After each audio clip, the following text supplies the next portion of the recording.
Hi everyone, thank you for joining us. I will make a start now. There's probably going to be a few more people joining the session as we go, but let me first start by acknowledging that here in Sydney at the Australia Council, we are on the lands of the Gadigal people of the Eora Nation, and I pay my respects to elders past, present and emerging, and certainly extend that respect to all First Nations people who are joining us on the call today. My name is Andrew Donovan. I'm the Director of Multi-Year Investment here at the Australia Council, and I'm joined by my two esteemed colleagues, Winona Byrne and Michaela Tai, who are, we'll just do a, Michaela, you're the head of? Head of Visual Arts, and I'm the head of Literature. Fantastic. So we're here really this session today to give a brief introduction to the four-year investment category, but really we're here to listen to some of your questions and try and answer some of the questions that you might have. There's at the moment there's 172 of you joining us, so there's going to be potentially quite a lot of questions. As we did with the last session, we will attempt to answer those questions, as many as we can in this session, but also we'll follow up with participants after the session with answers. And where there's common questions among a number of you, we'll obviously refer you through to our frequently asked questions for the four-year investment category, and we'll add to those frequently asked questions based on the sorts of feedback we're getting through this session. So welcome, it's fantastic you're all here. Diego, if you could start the slide for me, I'll just quickly run through what we'll do today.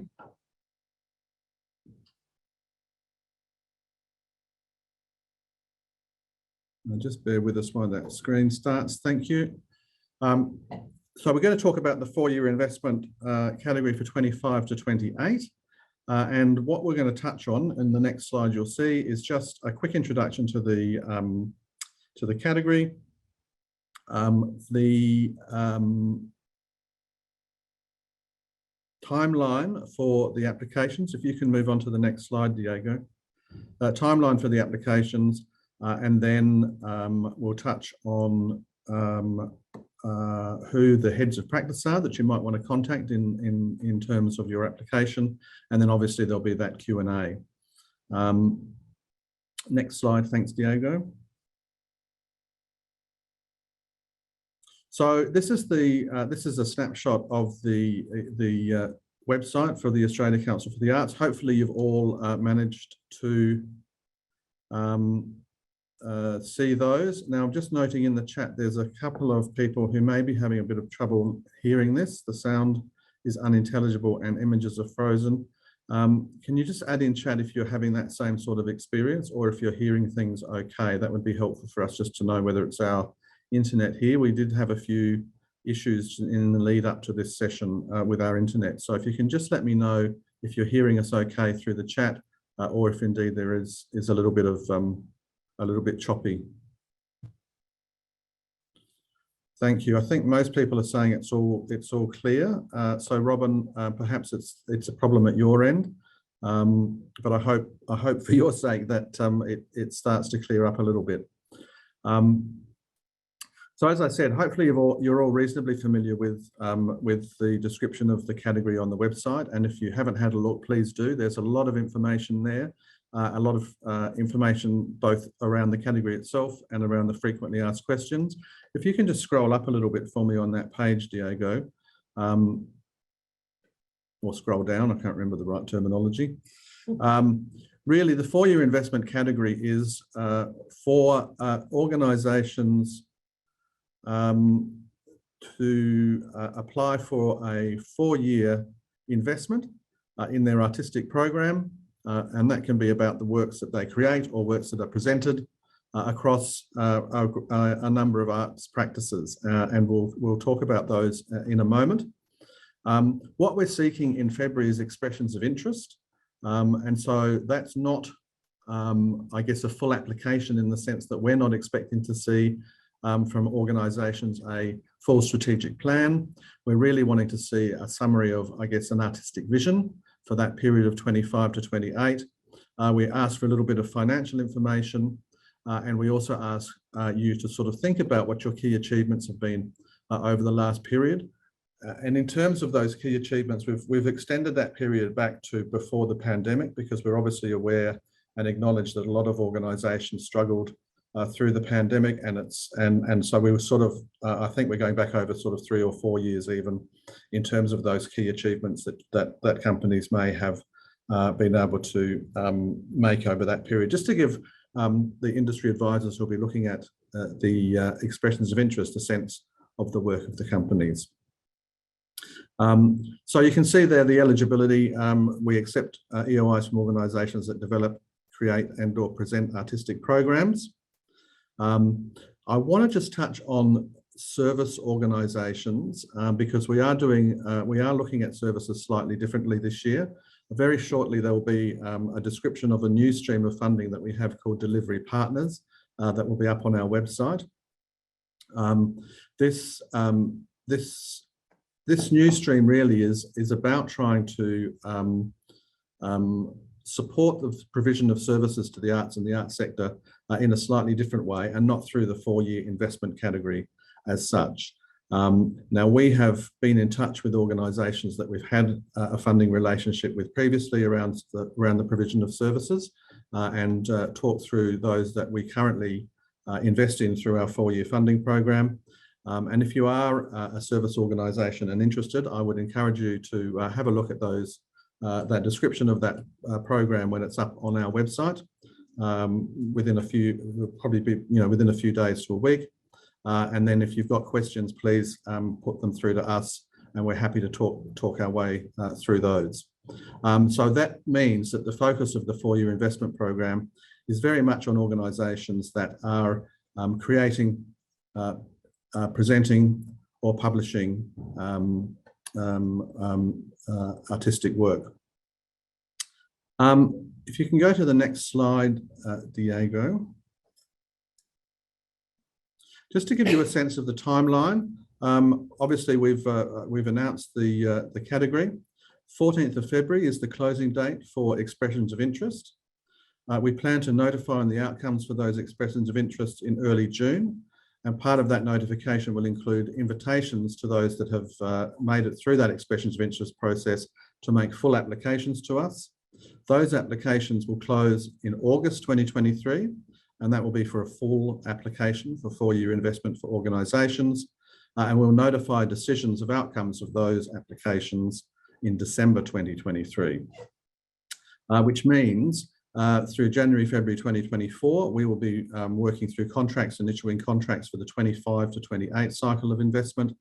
And then in October of 2024, those organisations that are in that group of 4-year investment organisations will be beginning to putting through their first forecast reports to us in October.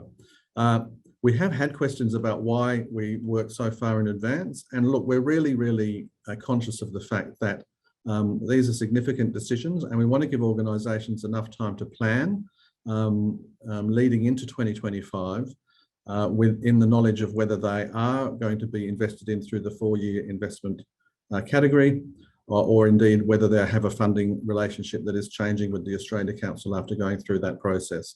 So that's the reason we do this in advance, so that organisations have enough time to adjust to any new funding relationship they may have with the Australia Council. So let me have a look. I can see that there's a few questions in the Q&A. And let me just see.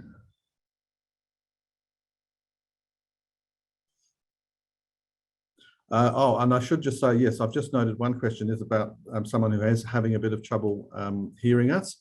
We will be sending through, we will be putting on our website a recording of this session. So please don't worry if you are having a bit of trouble hearing us.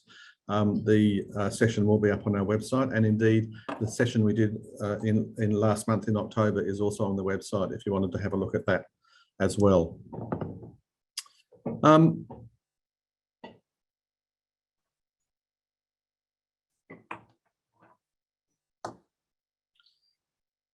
If we could go to the next slide, Diego.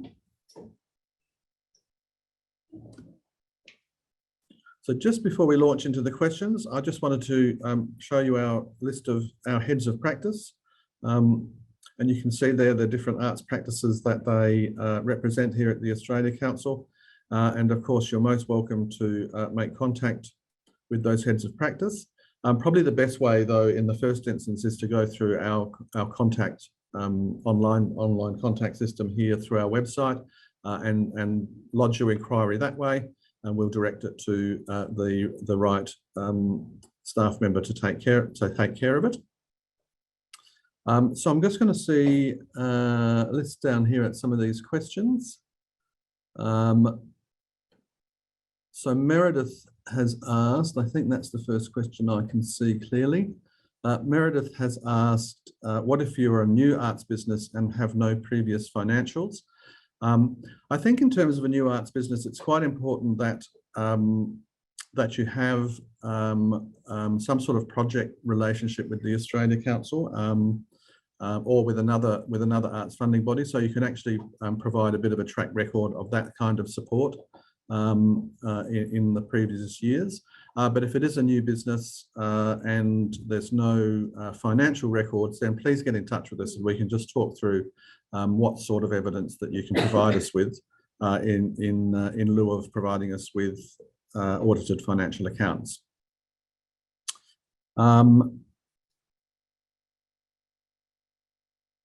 In terms of the expression of interest from Julie, she's asked, is there criteria to address in this question alongside the artistic vision?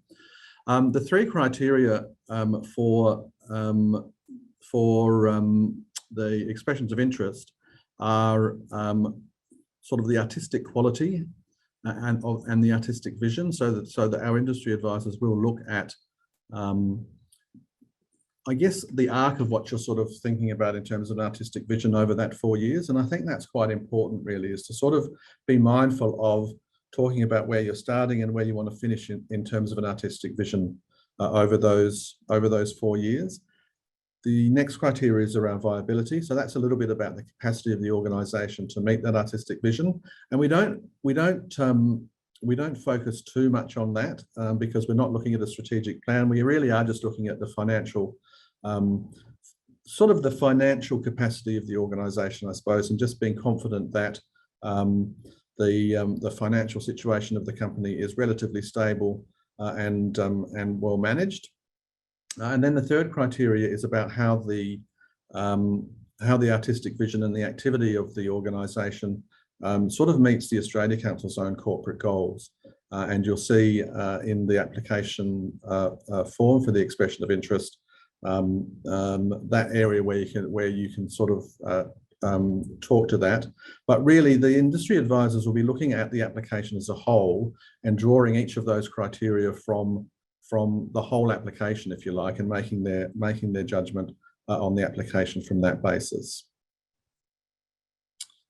Julie also asked about the forecasting reports, which I mentioned would become for those organisations that get through this entire process. There certainly are templates for capturing the data. And in terms of the expression of interest form, there are tables within that for capturing the financial data as well. Josephine asked, Michaela, will the 4-year funding accept applications to cover operation costs, e.g. rent?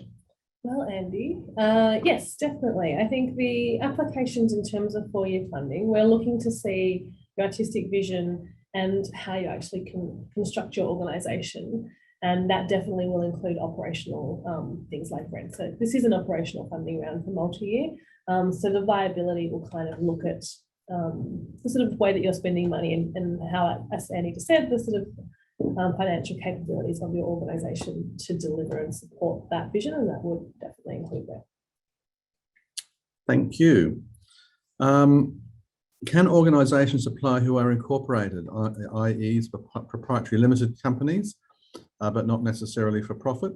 The answer to that question is yes. Any legally constituted organisation may make an application for an expression of interest. The only exception to that is for trusts. Trusts are not eligible to apply, but any other entity, from a legal entity, as far as an organisation goes, may apply. is there an explanation as to why there's no opera category? We don't have a specific opera category within the arts practices that we're looking at, but certainly through our music area, we will consider opera expressions of interest. Okay, let's keep moving through. Roanna Gonzalez has asked, please excuse the naive question. There's no naive questions, Roanna. How long does the EOI due in February need to be? It's really determined by the application form. So there are limits in terms of how much text you can enter into the application form. So that will sort of dictate the length of the application form. We do accept support material, so there probably is more opportunity to provide a little more information through support material, and industry advisors may review that support material, but really importantly, it's the body of the application and the application form that's the most important part of the application at this point. Monica asks, have you determined a cutoff point for EOIs, either dollars or number of organisations? This has been provided in recent years. I guess the thing to say on this is we will look at all of the applications as a larger group. So we will split industry advisors up into different panels. So we will have sort of a group of literature industry advisors looking at applications. We'll have visual arts industry advisors looking at applications. But really, we will come back after those industry advisors have reviewed the applications and look at the entire cohort of applications as a group. And we will work through, issues of the ecologies of particular art forms, the ecologies of the whole sector, obviously issues around regional and state and territory representation. So there's a number of factors that will bring into that. So in a sense, we won't be able to determine a cutoff point prior to going through that process. But our aim really is when we get into the full application process, we don't really want to put people through into that process when there really isn't a good chance of them getting support through the full application process. So we are mindful that there's a lot of effort that people put into these expressions of interest and then into the applications. And so we're trying to manage your expectations and also manage that process so that we're not putting people unnecessarily through too much effort if there's if it's unlikely they'll get support.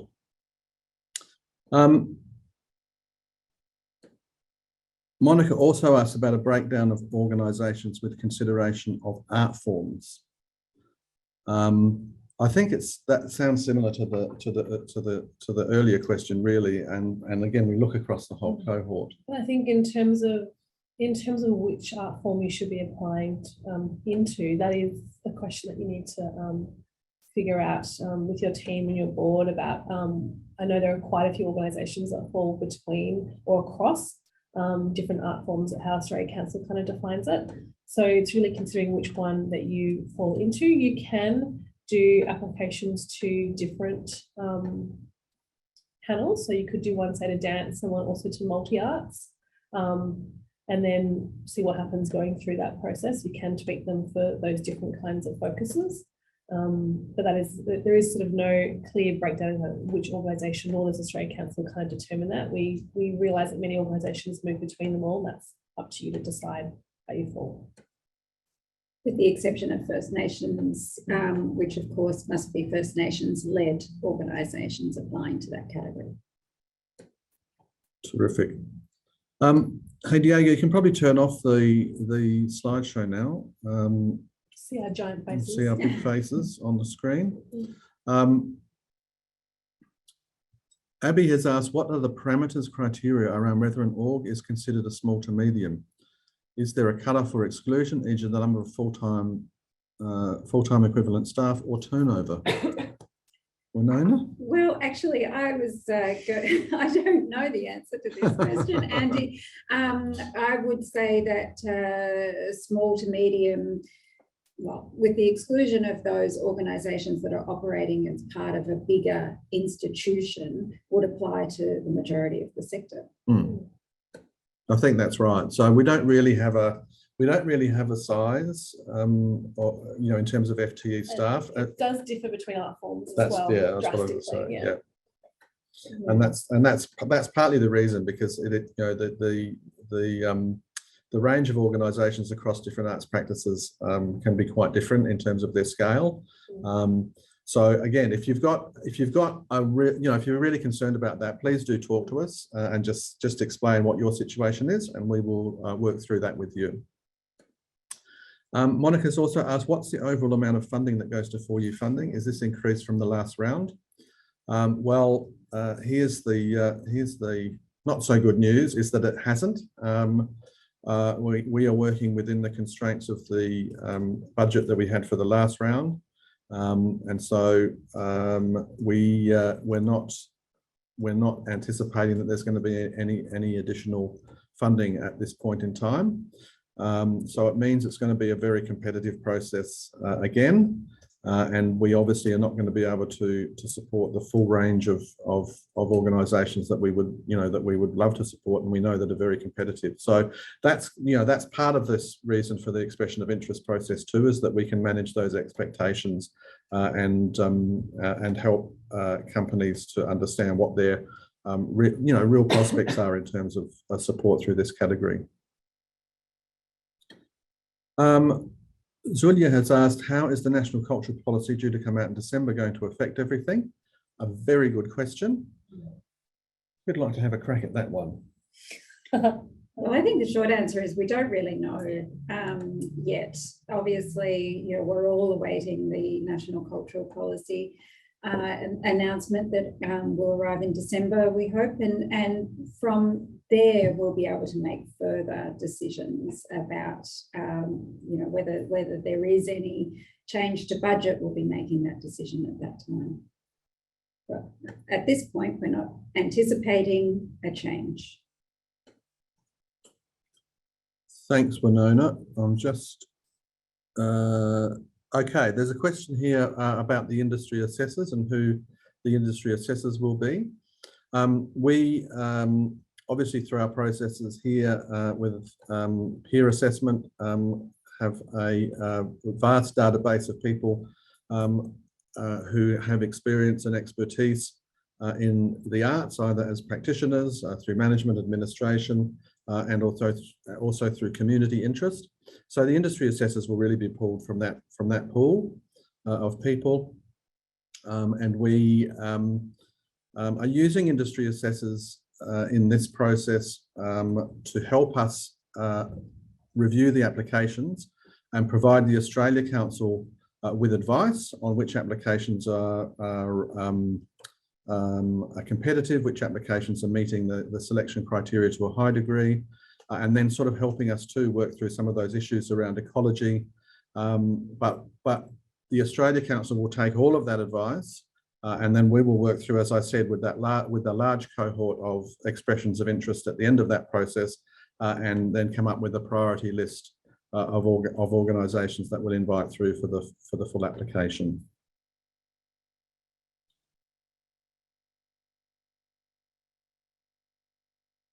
There's a question from Francis about being in the process of incorporating, but may not have completed that before the 14th of February.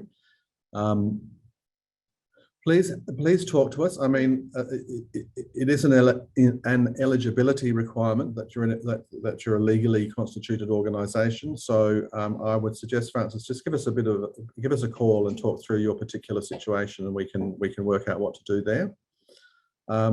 Robin Fox has asked a question about, and this is a good question, Robin. MES is an organisation that has both an artistic program and service provision remit. So in terms of 4U investment, if you're able to make a very strong case about your artistic program or a program of presentation, and you provide services kind of as you present that program or as a part of the activities, I would suggest we acknowledge that there'll be quite a number of organisations that do present artistic programs or present work or publish work that do also provide services. So we're not sort of saying we won't fund services through 4-year investment, but organisations will be assessed on their artistic quality rather than the quality of their services to artists.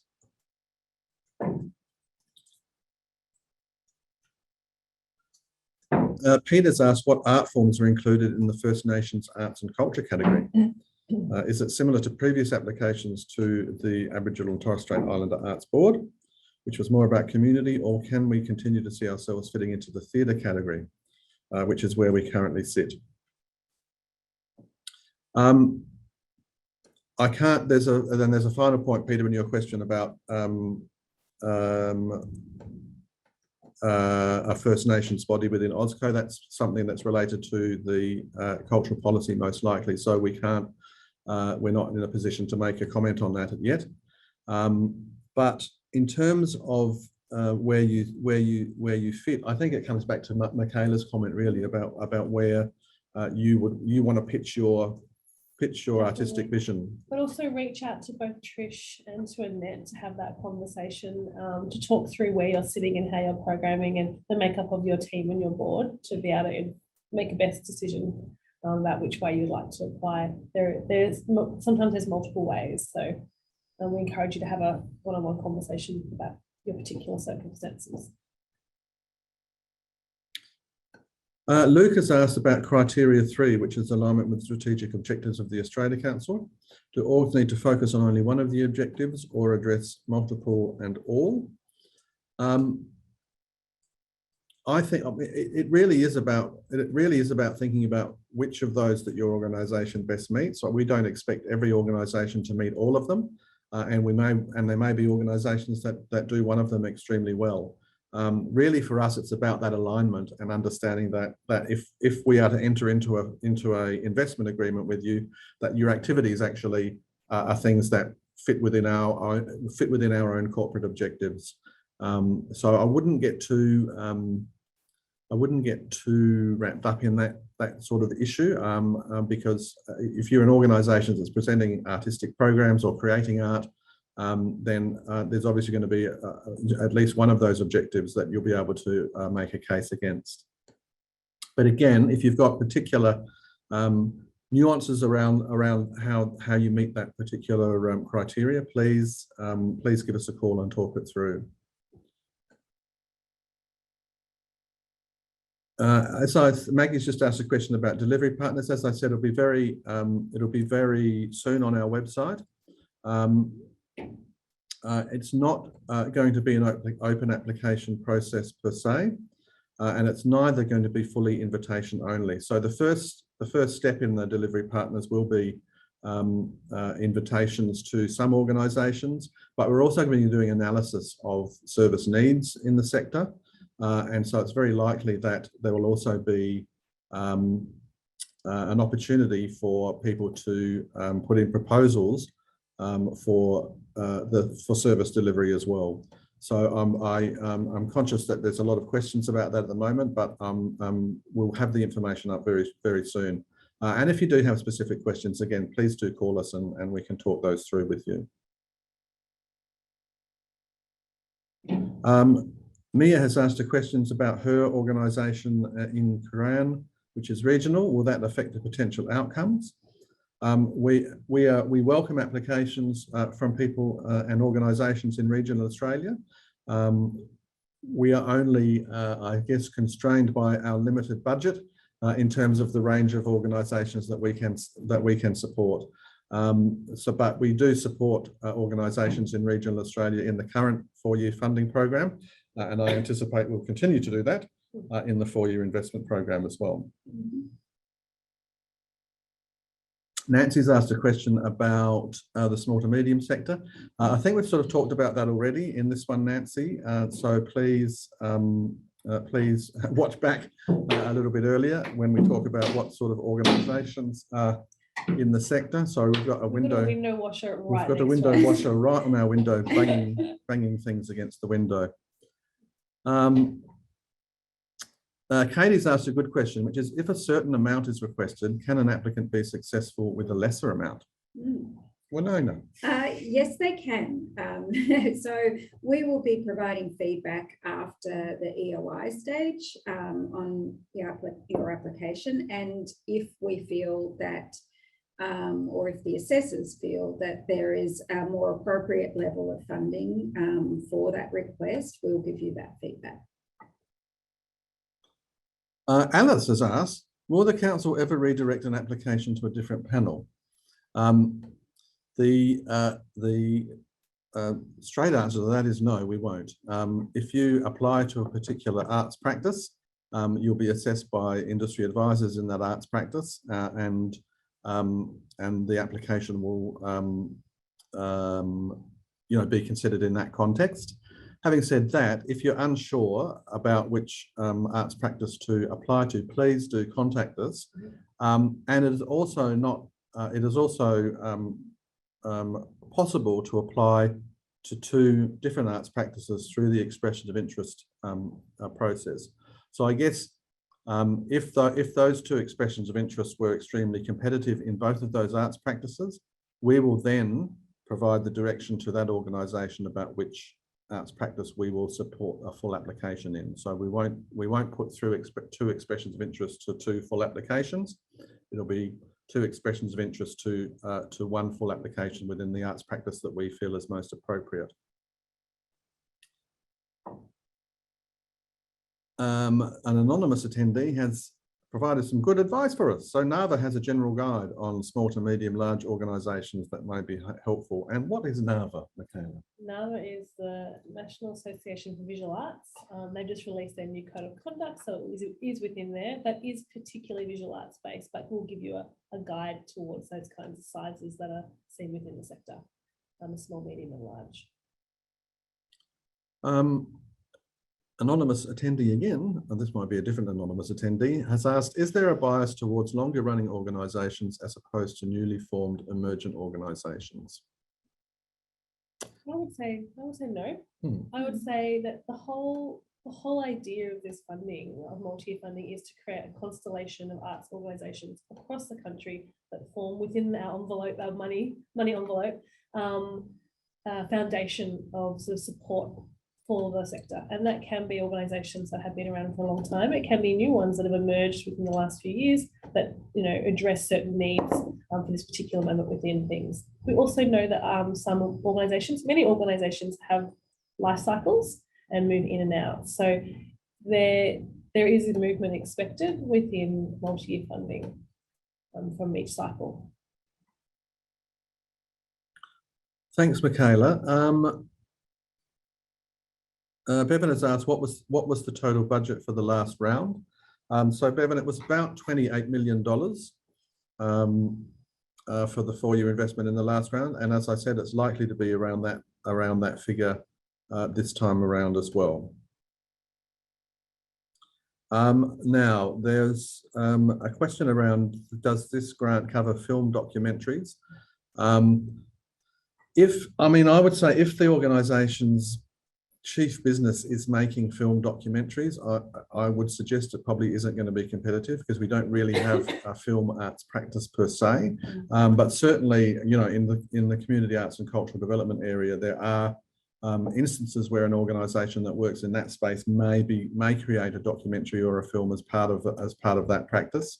But it wouldn't be the only arts practice that organisation is engaged in. So if you really are looking at film documentaries, I think you'd probably be better to look through to Screen Australia to talk to them about that support.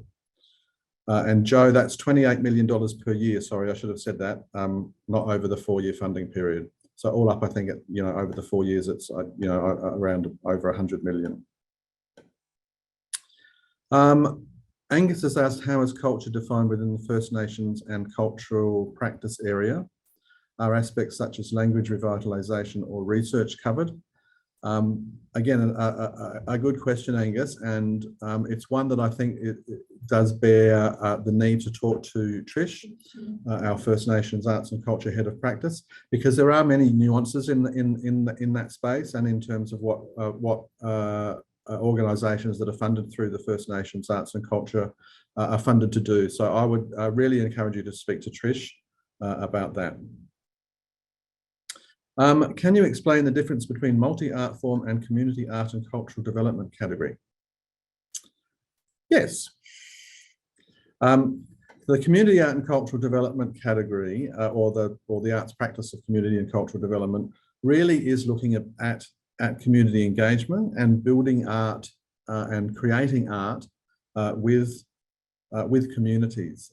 So it's oftentimes a very participatory kind of practice, and it really is about helping communities tell their stories through the arts, and so it's a combination of professional artists working with community members to help create an artistic work that expresses something about the community's identity or something about a particular community's experience. Multi-art form, on the other hand, is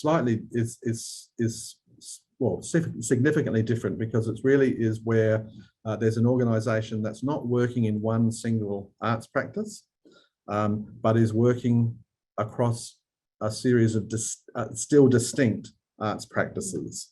Okay, so it could be theatre and music and dance as distinct practices. It could be the visual arts, literature and music as distinct practices.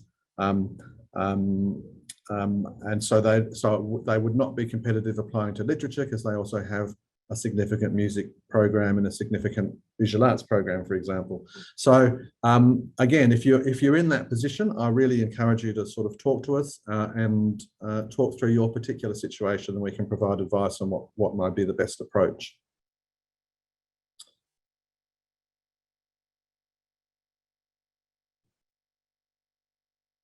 If our company is part of a larger organisation but has a separate ABN and structure, how will this be viewed by industry assessors?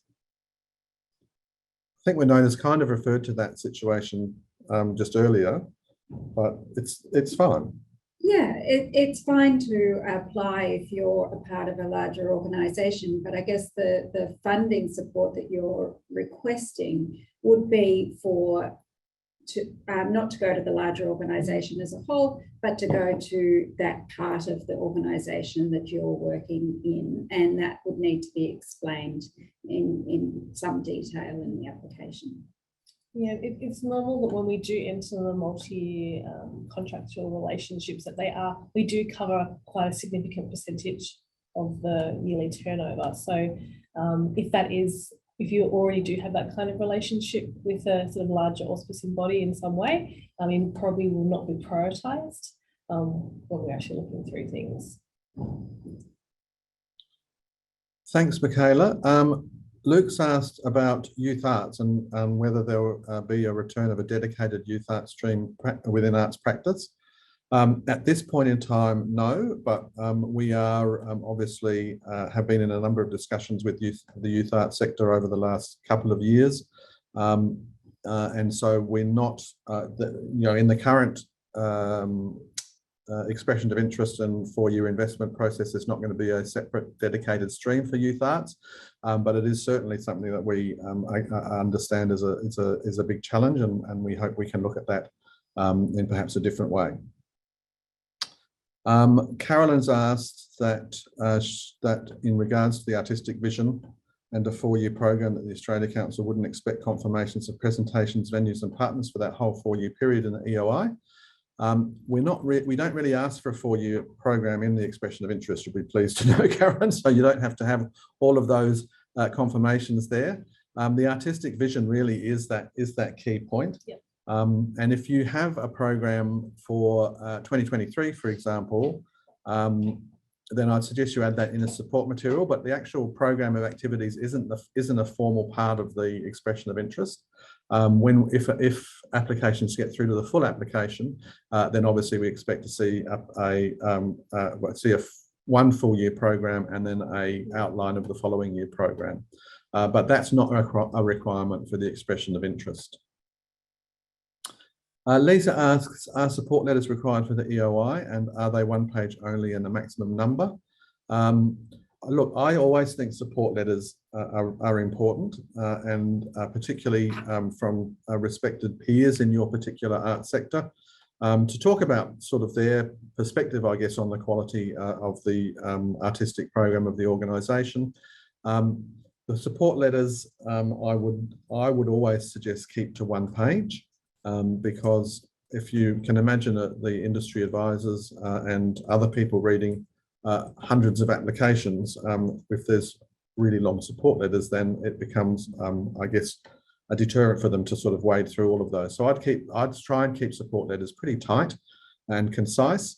And as far as a number goes, I can't remember off the top of my head what the number is. But again, I'd sort of say, you don't want to overwhelm industry advisors with support material. So I'd sort of choose, a limited number of choice support letters that really help to make your case. And you can combine them in one PDF to make it easier as well. Yeah.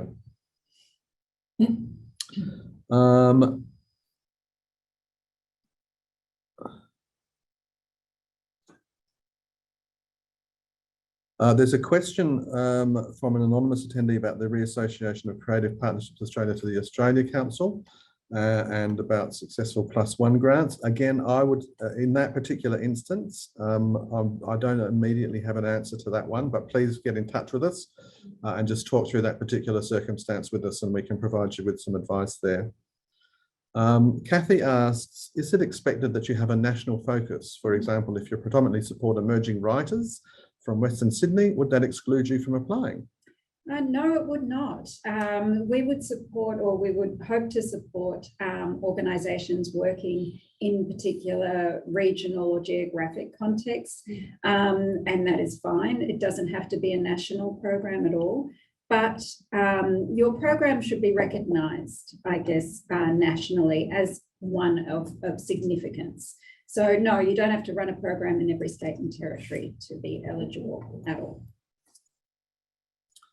Thanks, Winona. Cassandra's asked, do organisations need to choose between this 4-year support and the Delivery Partners program, or is it possible to apply for both? Our intention is that you don't apply for both, but please, Cassandra, get in touch with us just to talk through your circumstance in terms of service delivery, and we can work through with you what the best approach might be. And I guess, folks, that's a really important point, is that we're here to talk to you and talk you through the particular circumstances and the particular challenges you may be facing. So please don't put in an expression of interest cold. Please do make contact with us and just talk through what you're thinking, what you're planning, and that's what we're here to do, really, is to sort of help you frame the best expression of interest you can. We've talked a bit about the national profile. Jessica asks, in the expression of interest, what are the key financial considerations that will be assessed at this stage, e.g. past diversity of income, successful track record? Jessica, you've kind of answered the question yourself, but that's exactly the sorts of things we're looking at, which is we do give you an opportunity to talk about that past diversity of income. So we're interested in the sorts of grants you've received over the last few years. I think it is important to have a successful grant track record, because it is about the relationships with not just the Australia Council, but with other arts funding agencies as well, or indeed other non-arts granting bodies as well. But I do think that's kind of important to see that there has been that relationship, and I guess that's a little bit about sort of providing evidence that you can manage grants and manage the revenue that comes from grants in a robust way. The other thing we ask for is 2 years of audited accounts, so that we can. It's going to be That's 3 years. 3 years this time. The next stage. Oh, no, that's in this in the expression of interest stage 2, so that we can do some financial analysis through our team here on some of that information as well.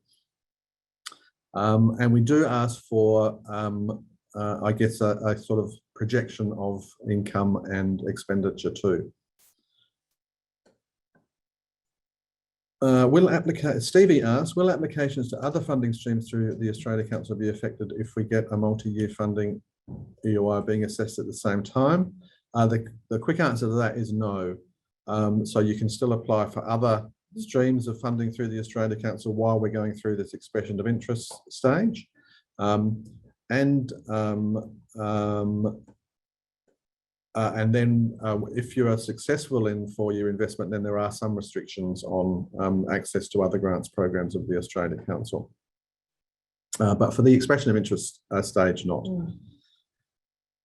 Do you accept applications from film festivals? I would say that that sort of falls into the category that you mentioned before, where if the art that you're working with is predominantly screen art, I don't think it would fall into an Australia Council funding eligibility criteria. But happy to talk through any specifics around that, because there are a variety of different kinds of film festivals. Yes. And then where that sits between us and screen as well. Okay, Matthew has asked, does the evaluation process take into account the location of the organisation, e.g. metro versus regional? And if so, subsequently, does the distribution of funding respond in that regard? Oh, well, yes and no. Considerations within each art form, you know, every art form is a little bit different. Obviously, First Nations arts and culture may have more of a regional bent than some of the others. And for literature, for example, most organisations would exist within 2 or 3 states. So we're never going to get an equal funding across all states and territories, but we do aim for a diversity. We're looking for a national ecology and looking to support activity across the nation. So that's definitely a consideration. And Julia asks, how many organisations are funded across all art forms? I hear it was 13 in music. I can't remember exactly the music at the top of my head. Music's 13. Music is 13. 25. And overall is 91. Oh. 91 organisations overall. And it was indeed 13 in music. So as you can see, it's not, it sounds like a lot, but it's actually not when you sort of break it down across the different arts practices. And working within the budget envelope we've currently got, it is still going to be challenging to sort of work our way through and make those selections.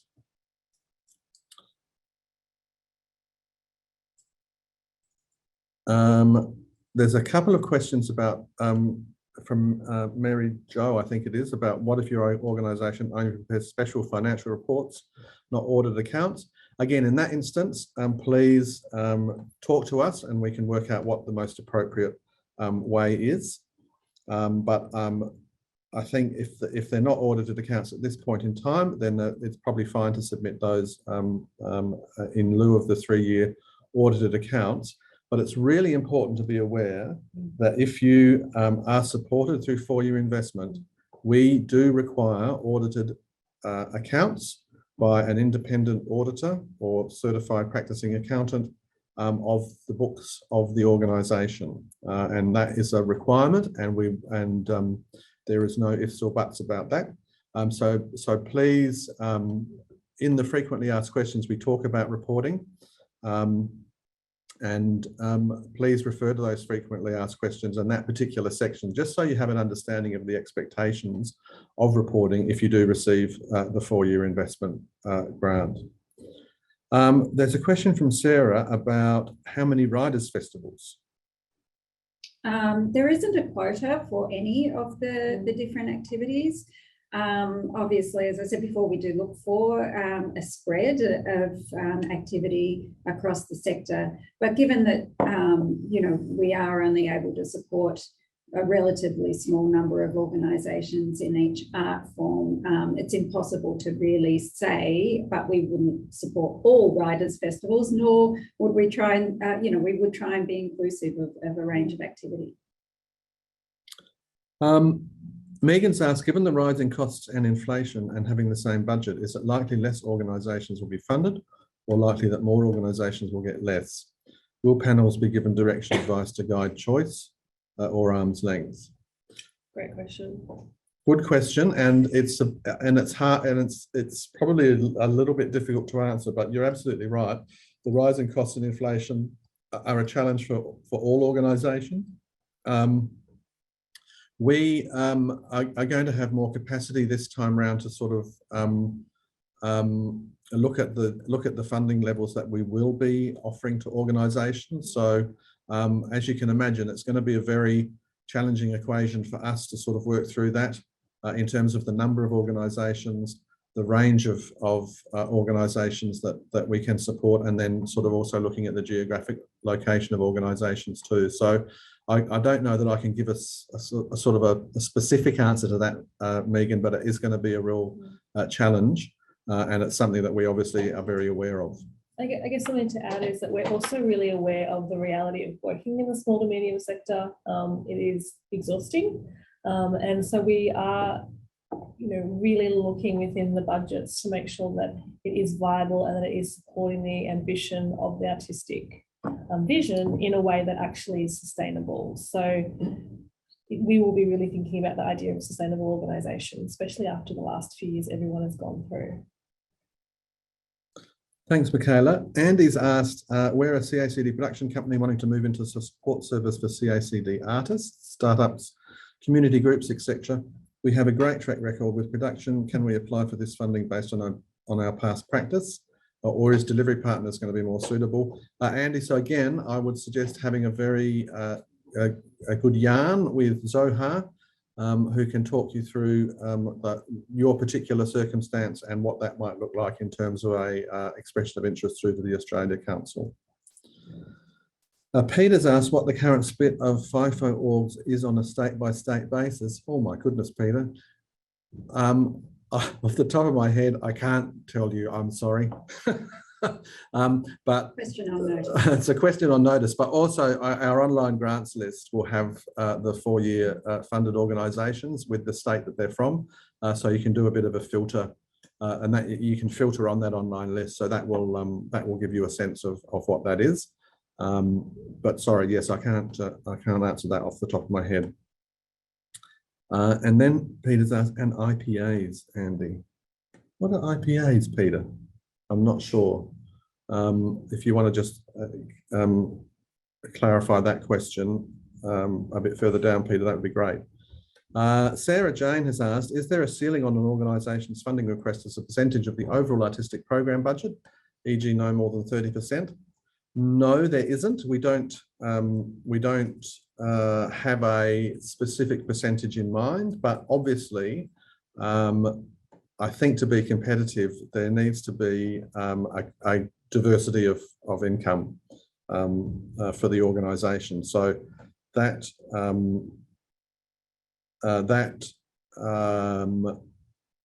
should, whether it's earned income, whether it's other government revenue, whether it's sponsorship or philanthropic income, as long as there's that diversity of income, and so that we're not funding 100% of the activity, it's fine. But again, your specific circumstances, please give us a call and talk them through.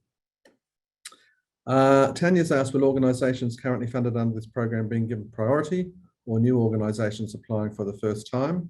I think Michaela's kind of addressed that. I mean, there's not a hard and fast rule on that. I mean, industry advisors will look at the artistic vision that's proposed by the organisations, look at the track record of the organisations, and make a determination on that basis. Obviously, with a limited budget, we would love to see new organisations in the mix. And so we'll do our best to sort of find that balance. But as you can imagine, it's a pretty difficult and